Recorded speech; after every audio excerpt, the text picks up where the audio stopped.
Hi, my name is Piper Harris, and welcome to the Untangled Mind podcast. On today's episode, I get honest with you. I tell you a little bit about my story and how I struggled with wondering, am I totally broken or is this just fear? And honestly, most of us struggle with this, and I'm going to provide some ways for us to combat it. Thanks again for joining the Untangled Mind podcast. Hey all, welcome. So let's talk about the cat and take it out of the bag. Some of you that have been following are noticing that some things have changed on the podcast. I'm Piper Harris, so I'm the same voice, but I am here to introduce you to Untangled Mind. I'm very excited, went through a rebrand. I've really been thinking about my efforts as a mental health counselor and how did Piper Harris coaching really confuse people. So really what I've done is I've shifted, but I wanted Untangled Mind to represent not only the coaching aspect of things that I've done for years and years, but I also wanted to represent my mental health counseling. And then there's all kinds of areas in between. For some of you, you might not know, I have a very holistic approach to my work with individuals as well as in my history. So I've done the nutritional counseling. I was a behavioral nutritionist. I've done actual personal training. I owned my own women's gym. So I've been a chef. I could go on and on. I even did flood mapping, which is kind of weird. But all that to be said, I think that Untangled Mind really represents what I want to do for you. And so welcome to the Untangled Mind podcast, where I help you to untangle life's challenges. So today we're going to jump right in. So fear or broke. So last week was an anniversary for me. Anniversaries, I hear a lot about this in my counseling sessions. And a lot of us remember anniversaries, right? The anniversary of our child's birth, our wedding anniversary, birthdays, there's anniversaries, there's dates matter. Well, last week I had an anniversary. It's my 3rd year anniversary of losing my hearing. And so I want to tell a little bit of the story. If you've heard it before, go ahead, fast forward. If not, hopefully you'll hear me in this. And here's what I want to say with today's podcast is I want to get real with you. I think oftentimes I hear clients be like, oh my gosh, you have problems? Yes, I do. And so I want you to hear from me. I'm trying to just share a little bit more about me and that I struggle with very similar things that y'all come and share with me. And so I think it's only fair that you get to know, hey, Piper's a human and she goes through these things as well. So last week was my 3-year anniversary of losing my hearing in my right ear. So we're going to go all the way back to 2020. Yes, the year nobody wants to remember. So COVID hit. Everybody knows COVID hit, the shutdown. Everybody was thrust into environments at home with people maybe we love, maybe we don't love. We're seeing people die. We don't know what the world is going to be. It was a very scary time. So right before the shutdown happened, we had a huge leak in the roof of our house. And I mean, like a fire hose was poured down into our house. So in February, this all happened. They tore out this wall that connected my dining room to the garage, and then COVID hit and there's a shutdown. So that was fun. I had a hole in my house and nobody to fix it because nobody's allowed in and out of home. So all that be said, it was hard. I was like everybody else. I was trying to push through, trying to deal with my children and their fears, and it just was a lot. So then we're going to hop forward to June. We're here in Georgia. Me and my family are here in Georgia, and they started releasing some of the lockdowns. And my husband and I, at this point, were like, oh my gosh, we have got to fix this wall problem. And we had to have major renovation because it ruined our floors. Like, it was bad, y'all. It was a mess to live in until it could be renovated. And he said, we're getting out of lockdown. Why don't we go rent a cabin up at the local lake?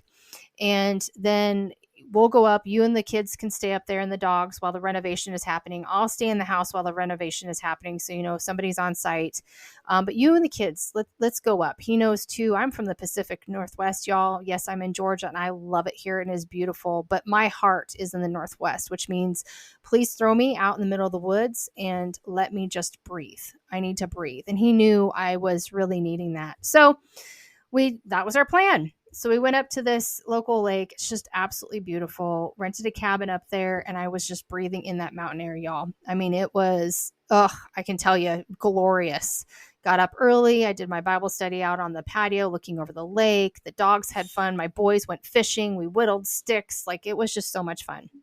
So we went out, and the first day we went out, my husband went with us and got us all, tucked in at the cabin. And we decided we're going to rent a pontoon boat. And my family and I, we went and swam and played and laughed. And there was so much joy to be free from, COVID, these restrictions, this lockdown.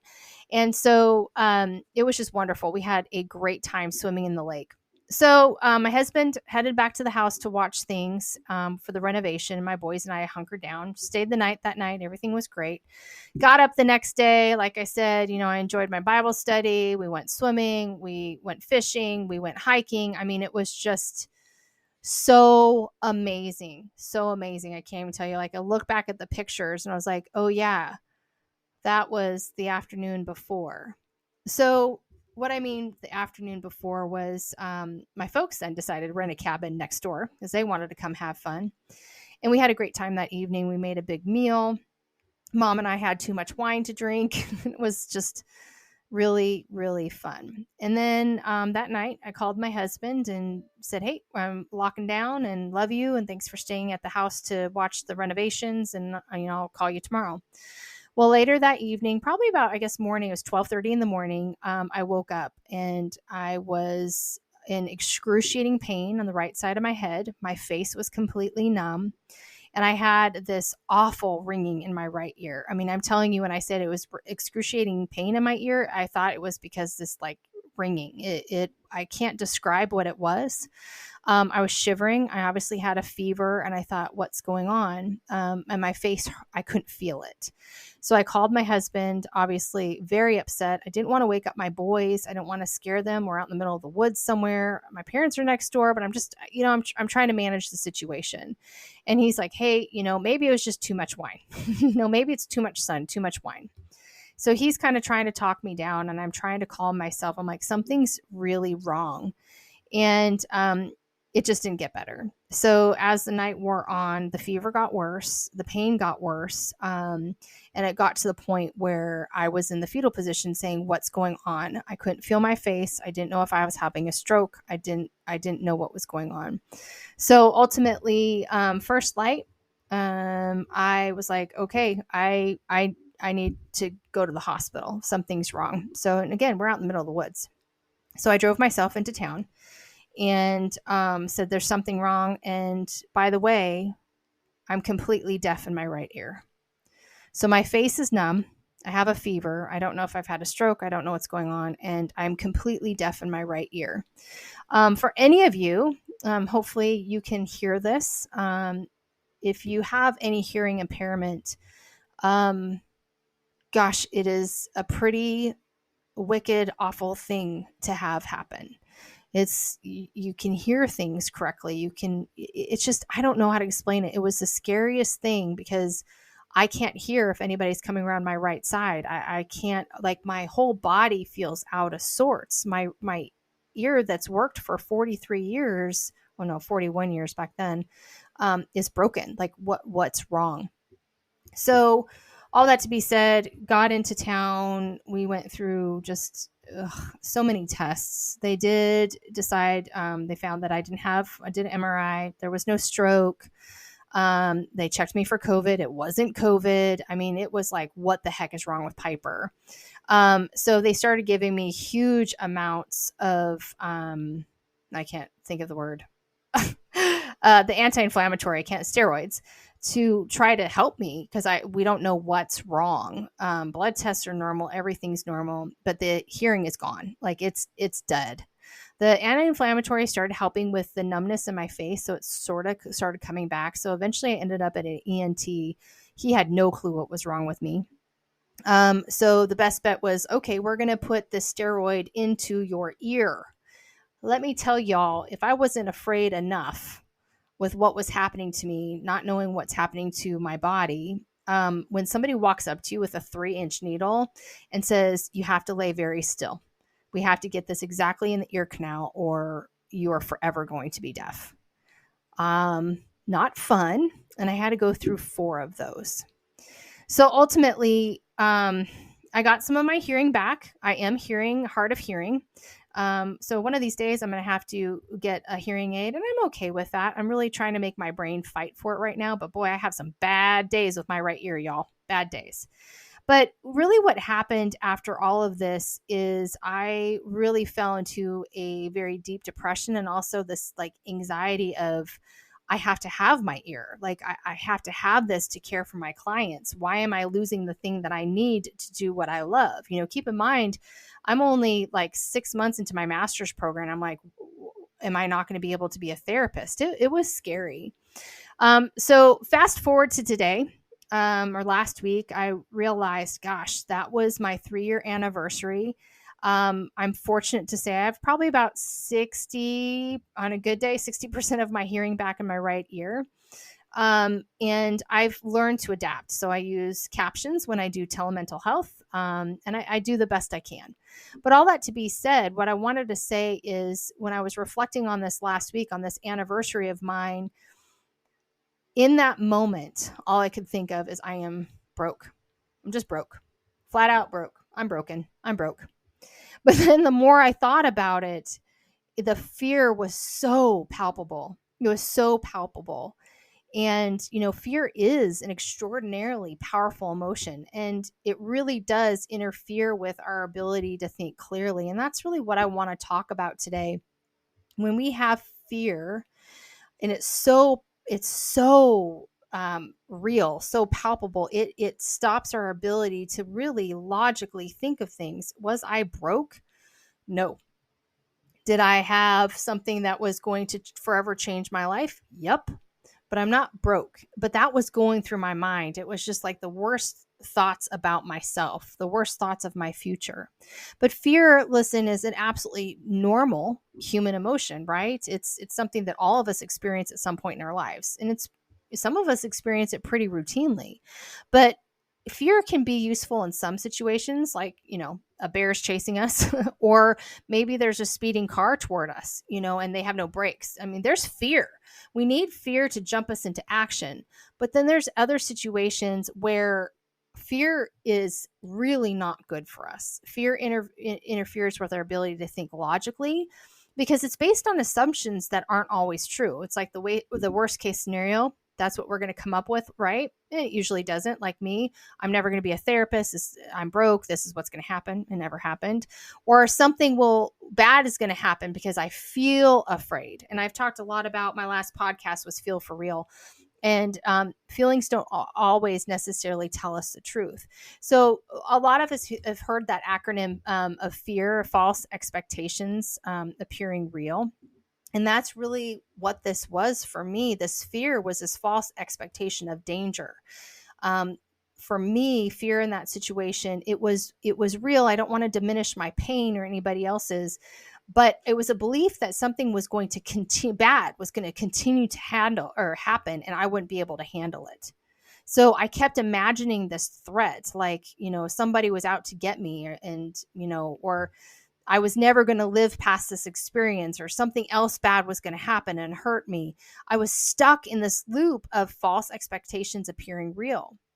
And so often too, when we're faced in these situations, much like I was wondering if I was just completely broken and devastated, fear, oftentimes masks itself about telling us that, we're out of control, we're inadequate. We might believe that, we haven't done everything perfectly. It's this cycle. It's this cycle that we go through when it comes to fear. So I want to ask you, when you experience fear, what are some questions that you could actually ask yourself? Because I was in the depth. Of fear, despair, anxiety. I mean, it was a black pit there for a little bit. And so when I say, what are some questions we can ask ourselves? Because if we can logically take a breath, turn off that part of our autonomic system that's saying, oh my gosh, there's a bear chasing us, and ask us questions, it's going to slow that response. So one of the questions, I sat with myself after they'd done all the shots in my ear. I was starting to regain some of the hearing. What was unfortunate with what happened to me is most people lose hearing on either the high end of things or the low end of things. So most people can't hear high pitched noises or really low. I'm the lucky one that lost everything in the middle. And so what's hard about that is at the time, I couldn't hear my boys' voices. Their tone was perfectly in the middle where I lost the hearing. And so I had to sit down with myself. It was probably about a week and a half after everything happened. I'm like, okay, what am I actually afraid of? Because they said I don't have, a tumor on my brain. They said I didn't have a stroke, all the really awful things they've ruled out. So what am I actually afraid of? And I'll never forget, I broke down. I had an anxiety attack, panic attack. It was pretty severe. I have a history of that, and my husband knew exactly what to do.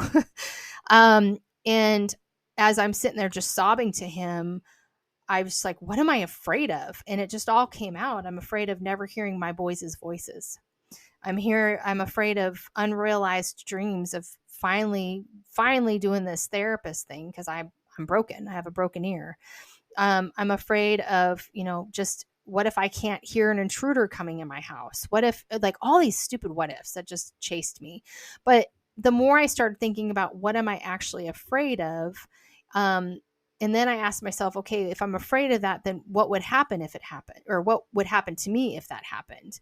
And really, I was able to kind of backtrack it and find that, one, they were false expectations appearing real, but also like, okay, this might be a legitimate fear. Maybe this is something that's going to happen. Like, maybe you won't be able to hear the intruder out of your right ear, but your left ear works pretty darn good, So I had to work through that, and it helped me really let go of some of the pain and some of the fear so I could think logically. So again, like I said, fear is a normal and healthy response to danger. It's an emotion, but the problem with it is it causes our body to react. Fight or flight responses, increases our heart rate, rapid breathing, muscle tension. And it really causes us to avoid situations that actually might be beneficial for us long term or for our well-being. For example, with me, I really was struggling, probably about a month out. My brain hadn't normalized what it felt like not to have hearing in that right ear. And it was unnerving. It made me almost like seasick, almost gave me seasick legs. So I just didn't want to go out. The other thing that happened with it is that my left ear became so acutely able to hear, is that it was so painful for me to be in an environment where there are a lot of people. I was actually walking around with earplugs in my ears. It hurt. I can't explain. It was like a clanging cymbal in my ear, and I couldn't do it. So I started avoiding going out. So I've been in a lockdown for COVID. Restrictions are getting lessened. You go deaf, and now you're just going to hunker down in the house that you've been hunkered down in. It was not good. It was not good for my health. It was not good for my mental health, nor was it good for my physical health. Because if I'm being really honest with you, I was freaking out pretty good, and I was drinking a good bit of wine. I was numbing this. I was like, I'm not going to think about it. So it was not a good thing. And by the way, drinking wine with an ear problem just makes it worse. It's called tinnitus. If you're a listener and you know what I'm talking about, the wine just made it worse. So that was a bad choice on my part. So let me ask you this too. When we have fear and we wonder if we're just flat broke, oftentimes we're fearing something, that we might fail at something. We ask ourselves, well, what would happen if I failed? What if I fail? We go through this cycle. And so I think for me too, when I had this whole ear situation happen, it was like, well, I'm a failure. I'm never going to finish this master's degree, or I can be a deaf therapist. How is that going to work? I mean, it was just awful. I mean, I was awful to myself, berating myself. And the thing is I kept telling myself, you failed, Piper, you failed. What did I fail? What did I do to bring this on? And by the way, what the doctors came up with how did Piper lose his hearing? What attacked her? Well, the day that I went swimming with my family on the pontoon boat, we're jumping in and out of the water. Well, I got water stuck in my ear. And I finally got it out that night. But what they determined is there was some sort of parasite in the water, got in my ear, swam down in there, and attacked those different, I can't remember the exact ones, the different areas of my ear, my inner ear, that attached to my brain, and it killed them. That's what it was. So Thank you, Mr. Parasite. Kind of gross to be thinking about, but that's what happened. But all that to be said, I was fearing failure, and I guess another question we can ask ourselves to bring that logical brain back online is, okay, if I do fail, suppose I'm just never going to be a therapist, would anything actually change in my life? Well, yeah, I might have to pivot, right? I might have to pivot. But in essence, what's wrong with pivoting? Let me say it this way. What can we do with our fear or our brokenness? What can we do with that? We're all going to fail. We're all going to make choices, and there's going to be unfortunate circumstances that we're thrust into. But what can we actually do with it? We can sit in it. We can wallow like I did for a good few months, or we can do something with it. Sometimes in my work, we talk about this, like making meaning. It's important to make meaning. So, I learned from my mistakes, my mistaken thinking during this process, and it really did grow me as a person. I got back up. I chose not to see that I was a failure, and I decided to take a new approach to things, a different approach. So this failure, this fear of mine, it was important for me at that point to embrace it rather to be afraid of it, if that makes sense. In fact, what I did, you guys can check it out on my YouTube channel, is I actually created something, Caring Through COVID series. And I worked with women in all kinds of different areas, and I promoted their work. We made workbooks. So I had someone that did SEO. I had an interior decorator. I had a sleep coach for babies. I had all these women on, and we did live streams to provide people that were still in lockdown all over the United States an opportunity to learn something, to help them make meaning in the midst of COVID, in the midst of everything's going on. And that was how I made meaning. That was how I said, okay, I'm going to pick myself up. Yep, I can't hear out one ear yet, but I'm going to do something with this. I can't sit in this because it hurts too much. I'm going to embrace what I'm going through rather than being afraid of it, because being afraid of it's keeping me stuck and on the couch. So that's a little bit about that. Was I fear or was I broken? Was it fear or was I broken? And it's funny. I look back at it now. It was definitely fear, false expectations appearing real. Was I broken? Well, I guess if I consider that question now, and I think about the emotions, y'all, I felt broken. I did. I was demoralized. I was all of the things, but does it mean I'm broke? No. And in fact, now, 3 years later, I often tell people, and they'll hear me say, God took my hearing so I would hear. God took my hearing so I would hear, because there were areas in my life that I needed to make some real changes. And it took me going deaf, being afraid of dying, being afraid that I'm going to lose my family. I have a tumor, whatever it is. It took that for me to actually listen. So here's the thing. We can what if all the negative outcomes like I was doing. And more than likely, they're unlikely or impossible. But if you're afraid of something that's keeping you hostage, then you get into this worry trap, right? I'm afraid of something that's likely to harm me or someone else. And it's just like something's going to happen, right? I was on this worry reel. I'm fearful of these false expectations of being real. I have this thing chasing me, telling me that I'm broken. And then it just puts me on this hamster wheel of worry. It was exhausting, right? And I can't control the future. How can we control that? So I'm just going to stay on this worry hamster wheel. But this is what I want to say to you, is that we have to stop the worry when we're in this cycle. And I get it. You're saying, yeah, okay, Piper, whatever. You make it sound so easy. I'm not saying stopping worrying is easy. In fact, I hear people say that to me all the time. I get people rolling their eyes at me like, yeah, okay, Piper, stop worrying about, my future. Stop worrying about what's happening to my health. Stop worrying about my family. Stop worrying. I get it. I hear you, but we've got to learn to break this cycle of focusing on the brokenness, the false expectations of fear, and being on this hamster wheel of worry. So a couple ideas for you on how we break this hamster wheel of worry is, number one, identify the worries and write them down. Get them out of that noggin. Stop noodling around with them. Write them down. There's a lot of catharsis in writing them down. Our thoughts have to go somewhere. The second thing you need to do is analyze each worry objectively and consider whether they're realistic or not. Like my husband did when I was in the middle of a panic attack. He's like, listen, I hear your fear. I know this is appearing real. I understand your worry, but let's look at this. He was so good at being able to talk me out of that, talk me down from what was happening.